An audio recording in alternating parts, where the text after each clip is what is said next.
이번에는 매주 다양한 문화 소식과 함께 과학 정보를 전해드리는 사이언스 앤 컬처 시간입니다. 네, 오늘은 뉴스컬처 송현지 편집장과 함께 뮤지컬 모차르트에 대해서 알아보도록 하겠습니다. 안녕하세요. 안녕하세요.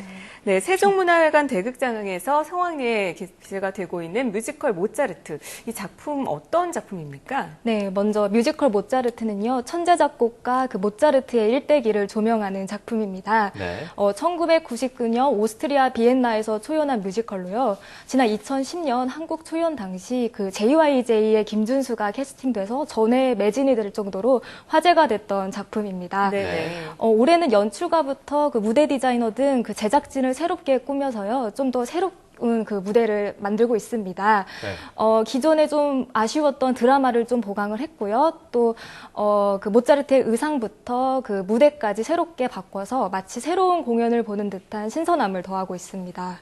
네, 말씀하신 대로 같은 작품을 새롭게 해석하는 것 자체가 창작 이상으로 어려운 일인 것 같은데 약 80% 정도 바뀌었다고 합니다. 이 뮤지컬 모차르트는 어떤 내용을 다루고 있나요? 네, 드라마가 많이 바뀌진 않았습니다. 그 신이 내린 재능을 가진 신동 모차르트, 그리고 자유로워지길 원하는 인간 모차르트, 그 두 이면을 가진 모차르트의 내적 갈등을 그립니다. 네, 전자는 그 아마데 역할의 아역 배우가 연기를 하고요. 후자는 그 뮤지컬 스타 임태경과 박은태, 그리고 뮤지컬의 두 번째로 도전하는 가수 박효신이 번갈아서 연기합니다. 네, 그 천재성을 타고난 모차르트는요, 어렸을 때부터 아버지 레오폴트의 그런 강압적인 교육을 받으면서 성장하는데요. 네. 이 천재적인 기질은 성인이 된 모차르트를 속박하는 굴레가 됩니다.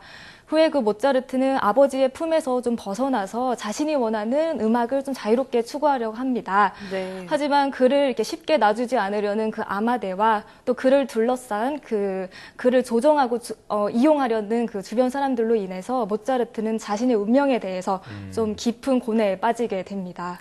네, 흔히들 이 천재는 외롭다는 말을 바로 모차르트를 두고 하는 말이 아닐까 싶은데요. 사실 세상은 모차르트를 두고 천사의 눈을 가지고 피아노를 연주하는 인형 같은 아이다. 이런 인식을 갖고 있지만 사실상 또 실제로 들여다보면 극중의 모차르트 같은 경우는 의심, 희망, 두려움, 욕구 이런 감정을 가지는 우리와 같은 인간 아니겠습니까? 네, 맞습니다. 그래서 이 작품 같은 경우에 연출가의 의도대로요, 그 우리와 다를 바 없는 그 인간적인 모차르트를 조명하는 데 집중을 합니다. 네네.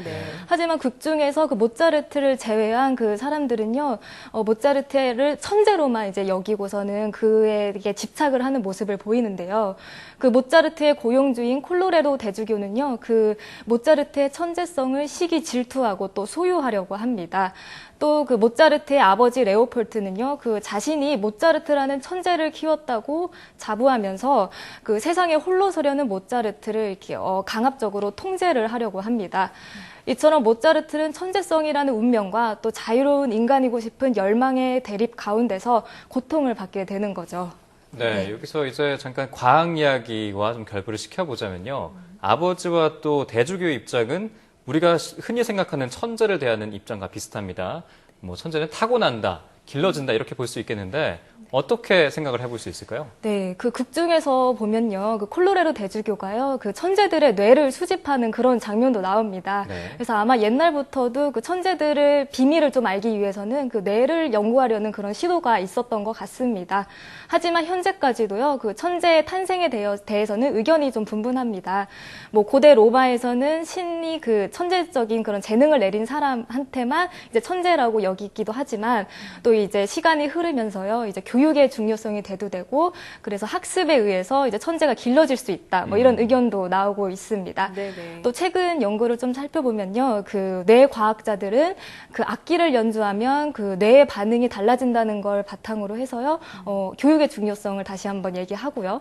한편 그 발달 심리학자 같은 경우에는요, 천재는 결국 타고나는 것이며 또 성공을 향한 열망이나 그런 의지조차도 타고나는 것이라 믿고 있습니다.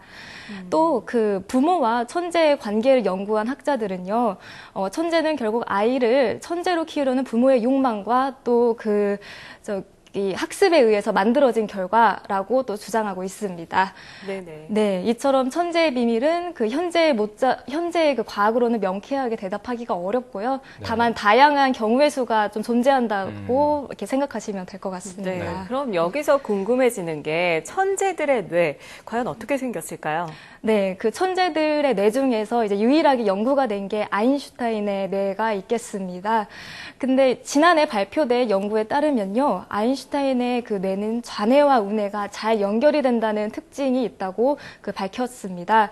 그 연구팀 같은 경우에 그 아인슈타인의 뇌의 그 대조군과 이제 비교를 했는데요. 네네. 그 좌뇌와 우뇌를 연결하는 그 신경다발인 뇌들보의 두께를 비교했는데 그 아인슈타인의 뇌가 그 일반인의 것보다 좌뇌가 우뇌가 더 넓은 규모로 잘 연결이 된다는 뭐 그런 연구 사실을 밝혔습니다. 하지만 또 최근 5월에는 그 뉴욕의 한 박사는요, 아인슈타인과 일반인의 뇌는 또 다르지 않다라고 이제 반박도 했고요. 네네. 그래서 결국엔 그 아인슈타인 뇌가 뭐 일반인보다 가볍다, 뭐 또는 주름이 좀 많다라는 그런 다양한 의견이 분분한 가운데 결국에는 아직 천재들의 뇌는 미지의 세계가 아닌가 그런 생각이 듭니다. 네. 네, 정말 천재에 대한 과학적인 연구는 더 긴 시간, 좀 시간이 필요할 것 같습니다. 그렇다면 이번에는 다시 좀 극중으로 돌아와서 모차르트를 좀 더 재밌게 관람할 수 있는 방법이 있다면 어떻게 봐야 될까요? 네, 우연인지 필연인지 모르겠지만요. 그 세종문화회관 대극장, 그 모차르트가 공연되는 극장 바로 옆에서 뮤지컬 살리에르라는 극장이 7월 22일부터 올라갑니다. 네네. 그 이제 모차르트 같은 경우에는 타고난 천재라면요, 살리에르는 노력파 음악가고 이제 둘은 이제 세기의 라이벌이다 뭐 이렇게 불리죠. 그 천재 음악가 모차르트의 갑작스러운 등장으로 인해 그 질투심과 또 열등감에 휩싸이는 궁정음악가 살리에르 내면이 이제 집중이 된다고 하는데요. 네. 그 뮤지컬 모차르트 한번 보시고 또 살리에르까지 보신다면요. 그 천재이든 또는 평범한 사람이든 똑같이 이제 자아를 성찰해가면서 성장해 나가는 어떤 한 인간의 진지한 고민에 공감하실 수 있을 것 같습니다. 네, 모차르트와 살리에르 둘 다 한번 같이 겸해서 보면 좋겠네요. 네. 네, 지금까지 뉴스컬처 송현지 편집장과 함께 뮤지컬 모차르트와 그의 천재성에 대해서 이야기를 좀 나눠봤습니다. 오늘 말씀 고맙습니다. 감사합니다.